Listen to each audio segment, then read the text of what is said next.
Hey, everybody. We are going to dive into 6.2 notes today. But first, I wanted to do a quick review of what site and situation is. I found this pretty cool reference here. So this is showing the city of New Orleans, okay, in Louisiana. The site for New Orleans can be really quite lousy. And as you can see there, it is flooded, right? We think about Hurricane Katrina in years past and how devastating it was for New Orleans. And it has since been threatened by hurricanes. So the actual site, which is naturally occurring features or characteristics, is pretty lousy, right?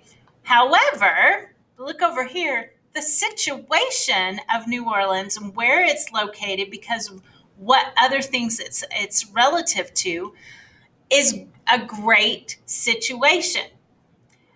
And one of the things that makes it great is all these outlets to the Gulf of Mexico for trading and transportation.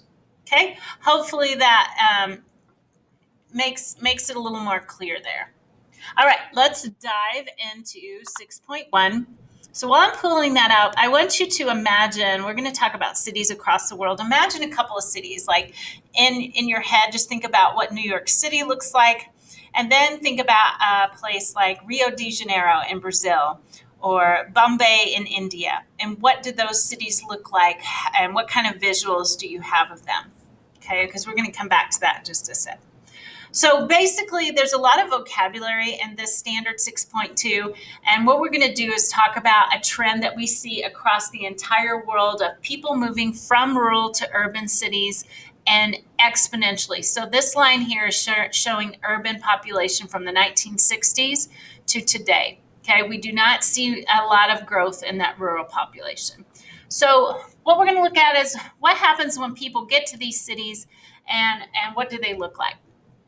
All right, quickly in your definitions, you're going to give a definition of megacity and then metacity, which I had never heard of until I started teaching this class. So megacity is city with over 10 million residents.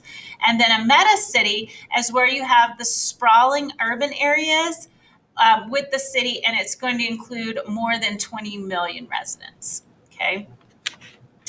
All right, what I first want you to do is just look at this map of where mega cities are in the 1950s. You can see that most of them are located above the equator in the northern hemisphere.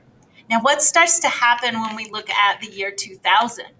We see a shift. Where did that shift happen? A lot of these cities down in the southern hemisphere have now become mega cities. Okay. And even if we look at 2015, we see even more of that trend continuing. Okay. So the question here is, how does that affect people that live there and the infrastructure?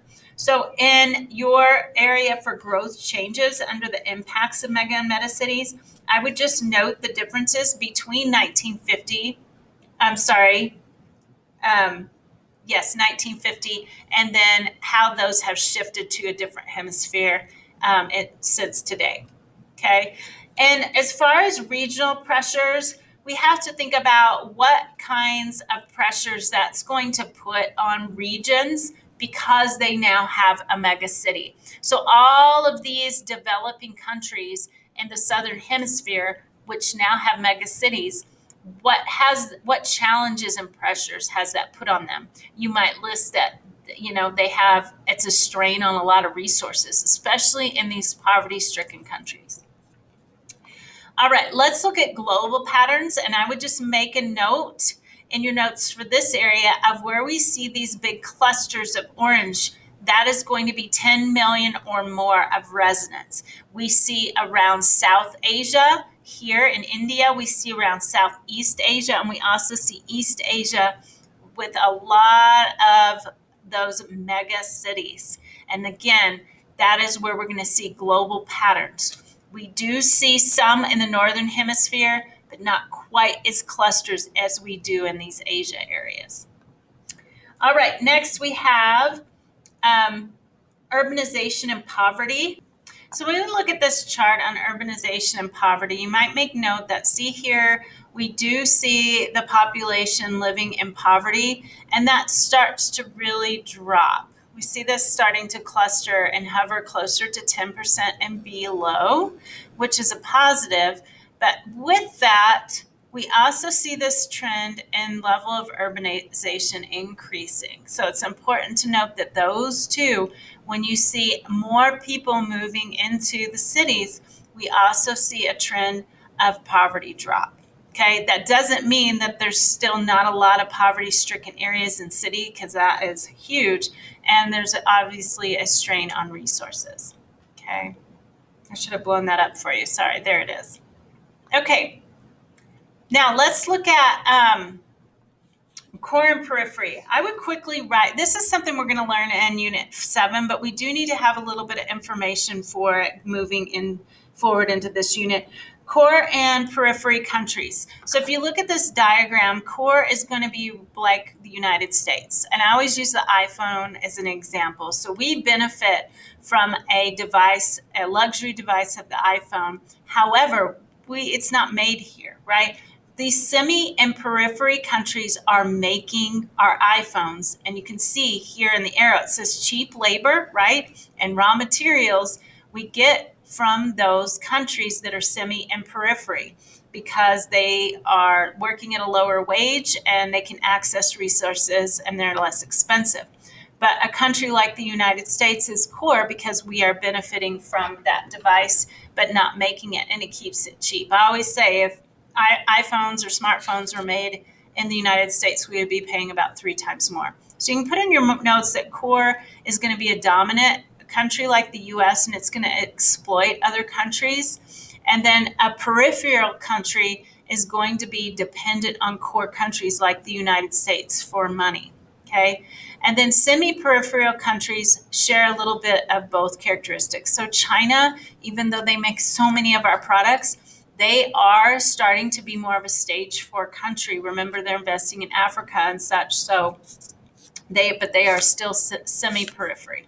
Okay, so when we go back to look at some of these countries that I mentioned, let's look really quick. So core countries here: United States, Canada, Australia, and obviously parts of Europe. And then we see these real true periphery countries in red, most of Africa and still parts of the Middle East and South America. But look at these semi-periphery countries in purple, okay? So India is one, China, like I said, is one, and lots of parts of Southeast Asia. Okay, so hopefully you're able to get some examples. So when we look back at some of these cities I wanted you to think about, let's look at kind of a picture of the modern day city versus what some of these poverty-stricken areas are going to look like and why they might still be a periphery country. So this is in Nigeria, and this is what the city of Lagos looks like, but yet this is still some of the outskirts of that country beyond the city. And you can see that this is definitely signs of a periphery country. Now let's look at Kenya. This is Nariebo, and obviously it looks like a very modern city, but just outside of the city, you see these shanty towns, and you can even see there's no roads. Then they're just like little shacks, okay? Great example of why it's still a periphery. But let's look at semi-periphery. This is Rio de Janeiro in Brazil. Beautiful city. But look at this favela. Here's a close-up, right? All of this is encroaching upon the city here. This is all poverty-stricken area. Let's look at Mumbai in India. Look at how beautiful this city looks, but still a semi-periphery country. Because look at this. This is the slums of Mumbai, okay, encroaching on the city again, just like we saw in Brazil, Rio de Janeiro. All right. Now let's move on to our next page on 6.2. So all this is going to be vocabulary, and I'm not going to read it to you, but I would just pause the video here and make sure that you have urban sprawl through edge cities. Edge cities is actually listed first on your note sheet, just because I'm going to talk about it first. But go ahead and pause the video, and then I'm going to talk about each of these quickly so you can fill in your examples and details. All right, with the edge city, we always start with and know that CBD stands for Central Business District. What I would note in your details is you can see how an edge city forms. So these are highways and roads that are coming out of the central business district. And you can see that is going to develop more. And what we see, these rings are called either beltways or loops, also roads and major highways that develop around a city. Okay, we see more added on. What happens with edge cities is you start to see little cities develop along these main highways. There are always going to be businesses and services and neighborhoods and jobs of all sorts that are going to develop right on these main transportation areas. Okay, and a lot of them will have unique features, like down here, this edge city is going to have, like, say, the airport and a hospital, and up here it's going to have a medical center and so forth. Okay, so I'll come back to edge city in a minute, but look at urban sprawl for your details. I would definitely note that you're going to see mostly just a lot of people that want more room, right, for yards and homes. And these are almost like cookie cutter houses, but you can see all the roads intertwining here. The big thing with urban sprawl that you want to note is you've got to have a lot of mass transit or roads to get people from this part of the city into the central business district where they are likely to work. Okay. And you can see an example of some of that transportation, the mobility that is needed, and such a high demand to get all those people in from that urbanization, suburbanization into the city. Suburbanization has grown drastically. In some places, it's grown up to 25% in the past 10 years. So let's look at boom burbs. This is really interesting. So boom burbs are more of a trendy term, and where that you have a rapidly growing suburb area, but it also represents a new metropolitan area. A great example here, well, there's two examples, but Irving, Texas is going to be around the Dallas, Fort Worth area in Texas. And what's interesting about this is when you see suburbs grow at such a rapid rate, they're going to start to look like almost mini cities. A boomburg, look at how modern it looks, and a boomburg is going to have a very new metropolitan look to it. Okay. Another example there is boomburg in Norfolk, Virginia, outside of Washington, D.C. And wow, I mean, it almost looks like a mini city there. But again, this is technically a boomburg. So going back to Edge City for an example, you can look at Atlanta, and quickly it's showing the central business district. And like we talked before, there's your main highways, and then you have your beltways or your loops. And what starts to happen, guys, is off of these main highways or interstates, you have edge cities develop. And again, what happens is you have, say, if this edge city specialized in like medical services, and this is where your international airport is, and they're going to have so much going on there with shopping and jobs and services that you will not need to go to downtown Atlanta anymore to get what you need done. Okay, so there's an example for edge cities. Here's two more in your workbook. Today we did Tyson's Corner, Virginia, outside of Washington, D.C. as well. Okay, and then exurb, which I've never heard of this until I started teaching the class, is basically it's an economic center. Okay, and it's built on the fringe of a city. It's a very prosperous, and lots of people are able to work at home in a situation of an exurb because of our technology and telecommunications. Okay, all right. The last thing we did today, guys, is we did our workbook page 5.